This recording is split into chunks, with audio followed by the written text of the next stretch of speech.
Bonjour, je suis Abigail et je suis ici au Parlement européen, en l'occurrence pour parler de la démocratie, de l'importance de voter et de faire entendre sa voix. Donc là, on est énormément d'activistes invités par le Parlement européen pour parler de la démocratie et en fait, on est surtout des activistes qui sont militants et engagés dans plein de causes. Au travers les multiples conversations que j'ai eues avec les activistes ici, à chaque fois que je pose des questions sur la santé mentale, finalement, c'est extrêmement pertinent et la thématique de la santé mentale peut se décliner aussi via la thématique de l'écologie, via la thématique du féminisme, via plein d'autres thématiques, l'éducation, etc. Toi, Ouais, tu as un média sur la politique qui s'appelle Fast Info. Fast Info. Toi, ton média, il s'adresse à un cible de jeunes. Ouais, Est-ce que tu penses que les jeunes aujourd'hui sont politisés ou pas? Est-ce que tu penses qu'ils ont un réel intérêt là-dessus? c'est dur comme question. En Moi, fait, je peux me dire, je sais pas. non, j'ai un avis, mais il est très complexe parce que je pense que un phénomène de société comme les jeunes, est-ce qu'ils sont politisés, oui ou non, c'est plus simple qu'une réponse de oui ou non. C'est une nuance, c'est que oui, ils sont politisés et parce que par définition, les jeunes sont toujours la frange de la population la plus politisée. On l'a vu en mai 68, c'est eux qui faisaient tomber l'université, etc. Mais avant, ces jeunes-là, on les retrouvait quand même beaucoup dans les partis politiques quand même. Ou en tout cas, ils se positionnaient sur un clivage gauche-droite qui a un peu explosé maintenant. Alors que maintenant, ils sont beaucoup plus militants de cause. Merci. Ouais. Bah, ils sont militants de cause. En fait, il y a une cause qui les tient à cœur, une ou deux peut-être juste en dessous, mais ils ont un peu une hiérarchie des causes et ils vont défendre cette cause en fait.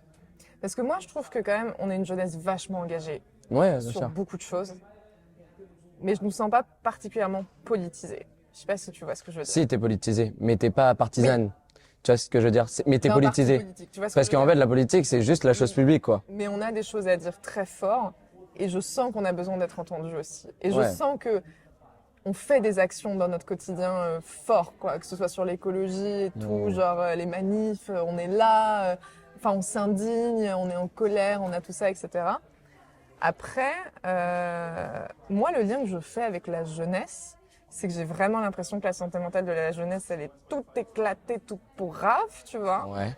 Et j'ai l'impression qu'il y a quand même une anxiété très forte et un conflit générationnel lié aussi à certaines causes. Parce qu'en fait, quand tu t'intéresses, moi j'ai été militante féministe pendant plusieurs années, j'ai fait un burn-out de féminisme, tellement genre le truc était énormissime et que je me suis sentie toute petite. Ouais, dépassé partout. Et j'ai l'impression qu'on est nombreuses on a envie de s'engager. On est en colère, on est énervé, on se documente à fond, on commence à comprendre les enjeux, etc. Et paf, burn-out militant. Et en fait, la santé mentale, ça va pas du tout. Et c'est là où ça bloque. Alors, Qu'est-ce que tu penses de ça? Sur la santé mentale, sans rentrer même dans la politique, parce que il y a peut-être un burn-out de plein de causes, etc. Mais je pense que juste la santé mentale des jeunes actuellement, elle est totalement éclatée, parce que juste, on nous répète déjà, et ça c'est juste un climat qu'on a créé depuis l'arrivée des attentats, etc. Mais je parle de 2001 là, hein. Donc à peu près ma naissance, moi je suis né en 2001. On nous répète qu'on est une génération. 2001, pardon. Ouais, je suis un petit jeune. Vas-y. On nous répète qu'on est une génération qui vit des choses horribles. Et en fait, à force, ce message il est resté imprimé. Plus on a vécu objectivement des choses horribles, genre typiquement en France, les attentats de 2015 qui en vrai ont marqué toute une génération. Le Covid qui est arrivé après, terrible. On avait aussi une grosse vague de chômage, donc on voyait nos parents très stressés, etc. Enfin, on n'a pas vécu dans les années 80 où en vrai il y avait des choses qui allaient pas et tout, mais en vrai le monde allait plutôt bien. Ou en tout cas on allait vers le mieux. Là on sent qu'on va pas vers le mieux et en plus on n'arrête pas de nous le répéter. Et on n'arrête pas de nous répéter que bon bah la génération de dessus elle a failli. Maintenant eux ils ont failli, débrouillez-vous. Et nous on sait rien faire. Enfin on sait rien faire. On arrive, on est des petits jeunes quoi. On a entre 15 et 30 ans. On arrive et en fait on n'a pas les armes parce qu'au début tu les as pas forcément et on doit faire mieux que la génération d'avant. Bah c'est un poids qu'on nous donne, qu'on n'a absolument pas demandé et en gros on nous dit bon vous avez l'avenir du monde dans les mains et bon courage les amis. Bah je pense que déjà à partir de là la situation fait que on part d'un postulat qui est compliqué quoi tu vois. On part d'une base, tu dis fou compliqué et après il y a plein de petits faits qui ont fait que le Covid tu vois. Le Covid c'était chaud tu vois. Même moi, je me suis retrouvé limite un peu déprimé, alors que je suis le gars le plus fun et tout, tu vois. Mais oui. Est-ce que tu penses est-ce que tu as le sentiment qu'on est un peu une génération sacrifiée dans le sens où la naïveté et l'innocence des jeunes nous a été un peu dérobée par tout Ouais. ce qui se passe en ce moment dans le monde? J'entends par là guerre, crise écologique et en fait pandémie. Et en fait tout ça, ça fait que finalement la naïveté, l'insouciance, la joie qui caractérise les jeunes, bah c'est peut-être un peu moins présent que dans les générations passées. Ça sera peut-être pas nous qui allons avoir la jeunesse, et enfin c'est pas nous, hein, parce que la jeunesse elle est en train de se passer, et on voit comment ça va aller, donc ça va pas être nous qui allons avoir la jeunesse la plus décomplexée de ces 50 dernières années, c'est sûr. Mais par contre, de l'autre côté, bon, c'est un peu optimiste et j'essaye de voir le verre à moitié plein, mais on est une génération qui a entre ses mains, alors c'est beaucoup de pression, mais l'avenir du monde. Et là, pour le coup, on nous laisse les clés parce qu'on sent que la bagnole, elle va exploser. Donc, on nous laisse les clés. Et en vrai, moi, dans plein de soirées, c'est une anecdote personnelle, mais je trouve elle a du sens. Moi, j'ai pas bu jusqu'à l'âge de 19-20 ans parce que j'adorais être le Sam dans les soirées. J'adorais rapper mes potes totalement bourrés et les ramener chez eux. Parce que j'avais un peu ce sentiment d'être utile. Et en vrai, notre génération, elle va peut-être pouvoir être hyper utile.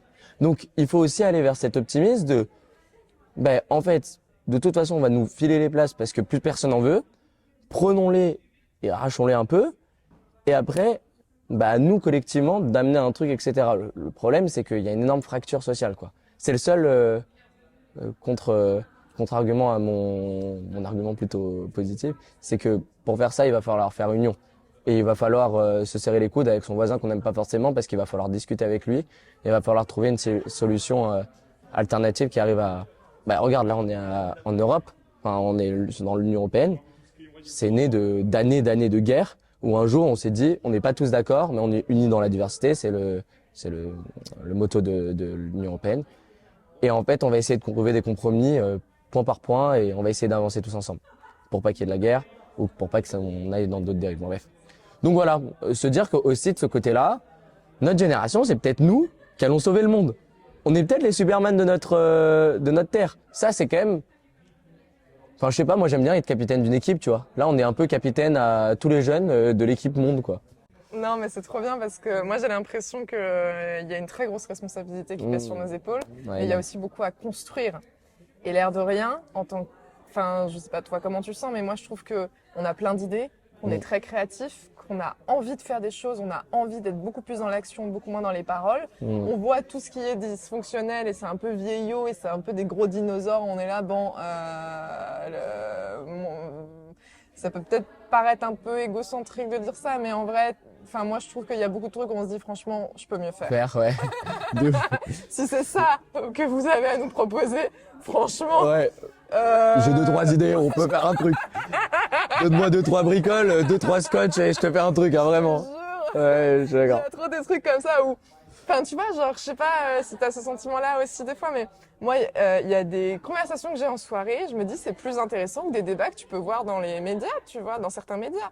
Genre, En fait, ce qui est difficile, c'est que dans les médias, on fonctionne par rapport à l'audience. L'audience, tu c'est... refais le monde avec tes potes dans une soirée, Ouais, on bien a sûr. plein d'idées, on a plein de trucs, on est là et genre J'ai envie de bouffer le monde, quoi. ouais, t'as envie de bouffer le monde, tu fais des pancartes avec des slogans, des jeux de mots, on est drôle en plus de ça, c'est grave stylé. Genre aujourd'hui, la façon de militer, c'est de faire des mèmes sur les réseaux sociaux, Ouais, c'est de c'est faire drôle. rire, mais en fait, genre de faire rire avec une profonde réflexion, un profond message et tout, et je trouve ça hyper beau et hyper pertinent de voir. Enfin ouais, moi je te dis, des fois je vois des pancartes en manif, d'un côté ça me fait exploser de rire, de l'autre c'est tellement Tu te genre dis, bam, juste... ça m'a percuté, ouais. Ah mais exactement, et tu te dis mais je sais pas, moi je rêverais de voir des slogans de campagne, de trucs, de jeux de mots un peu lourdingues que tu pourrais avoir entre potes, mais en fait qui sont hyper percutants. Mais t'as dit un mot qui était, pour moi, qui est le mot le plus juste, c'est la créativité. Il va falloir qu'on innove. Ouais. Parce qu'en fait, on a un modèle qui s'essouffle. Et ce modèle, c'est presque même la démocratie, donc c'est chaud, tu vois. En vrai. Et il va falloir que les gens qui nous représentent, on sente qu'ils nous représentent vraiment. Ouais. Et donc pour ça, il va falloir qu'ils soient plus proches de nous et ça va être de nouveaux moyens d'exercer la politique. Et il va falloir innover. Il va falloir créer de nouvelles façons d'emmener le peuple avec ses représentants. Parce qu'en fait, par définition, on pourra jamais avoir une démocratie directe comme les Grecs, où ils se mettaient tous dans l'agora et votent. Pour faire une démocratie, à 66 millions de personnes, on est obligé d'avoir des représentants. Mais il faut que ces représentants, on sente qu'ils nous représentent, quoi. Et donc c'est pour ça qu'il va falloir vraiment créer des trucs qui n'existent pas et innover, créer de nouvelles façons et en fait arriver, voir que le problème est bloqué et en fait au lieu de changer le plan A par le plan B et tout, prendre le plan et en fait juste le retourner, faire une feuille blanche et en fait partir de zéro. Et enfin c'est facile à dire, hein, mais pour chaque problème c'est un casse-tête absolu. Mais il va falloir qu'on soit des De Vinci, tu vois, de l'innovation démocratique et politique, tu vois. Que ça soit par le militantisme, mais un jour, il faut que ces militants et toute cette jeunesse militante, etc., aillent en politique, parce qu'en vrai, je comprends tout à fait que le fait de dire moi, je me sens mieux et tout dans le militantisme, parce que je porte ma cause, j'ai l'impression d'être plus utile et tout, mais en fait, demain, il faut que ça soit les personnes qui ont acquis une légitimité, etc., et qui sont assez reconnues par le peuple, qui soient en fait leurs représentants, en fait. Parce que sinon, ça va poser un problème démocratique énorme. Et il n'y a rien de mieux quand même que le bulletin de vote dans une urne secret plutôt que des followers sur Insta en vrai. Parce que il y a plein de biais. Alors que dans l'urne, bah, c'est simple. Tu vas te déplacer, c'est l'addition de tout qui donne les représentants. Il faut vraiment que ce monde militant qui a acquis une certaine légitimité autour du public, y aille un jour, même si c'est un peu dur. Parce qu'en fait, si eux le font pas, personne le fera et il y aura pas de gens innovants et je te dis, en vrai, moi je suis pas positionné, je m'en fiche que ça soit à droite ou à gauche, tu vois. Mais il faut que tout le monde y aille avec une nouvelle façon de penser la politique et il va falloir aussi que ça soit clivage gauche-droite ou maintenant, même s'il y a un triple clivage et qu'il y a le centre, l'extrême gauche et l'extrême droite, tout le monde arrive à se reparler parce que si on fait pas le payer à 66 millions, on va pas y arriver, quoi.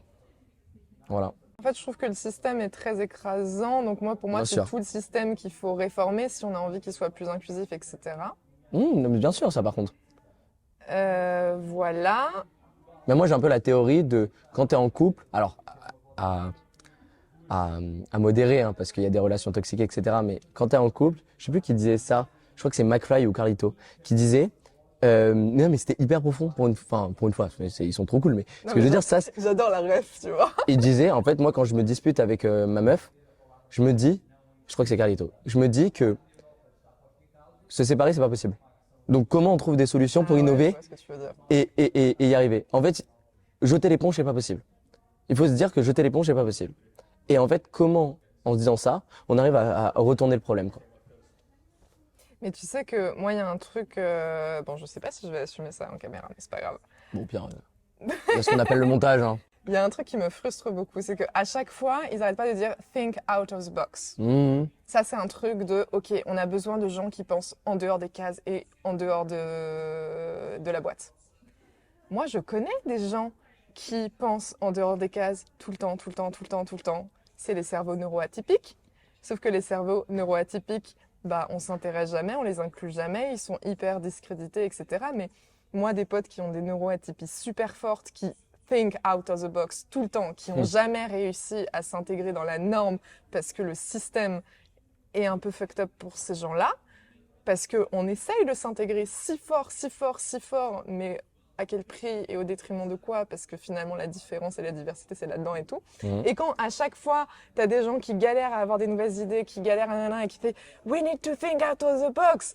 Et t'es là en mode vous avez plein de neuroatypiques ici qui font que ça, et sauf que vous les écoutez pas et que vous n'êtes pas inclusifs envers ce truc-là, mais c'est trop dommage, parce qu'il y en a des gens qui ont des cerveaux qui sont hyper créatifs et qui sont totalement dans un monde mais vraiment la créativité qui sort de ça, c'est des usines à idées, mais à la seconde ils te sortent 1000 trucs, tu vois. Alors ça n'a ni queue ni tête et c'est pas du tout. Ouais, mais il faut réussir à structurer tout ça, quoi. Ouais, c'est ça, c'est genre t'as zéro cadre et c'est genre et ça part dans tous les sens et faut réussir à faire un tri là-dedans. Mais des gens comme ça, il y en a plein. C'est juste que c'est une telle, mais ça existe. Du coup, ils sont pas écoutés. Ils sont pas écoutés par qui? Pas du tout écoutés, pas du tout. Par les personnes que du coup on remplace pas. Oui. Donc du coup, il faut les remplacer.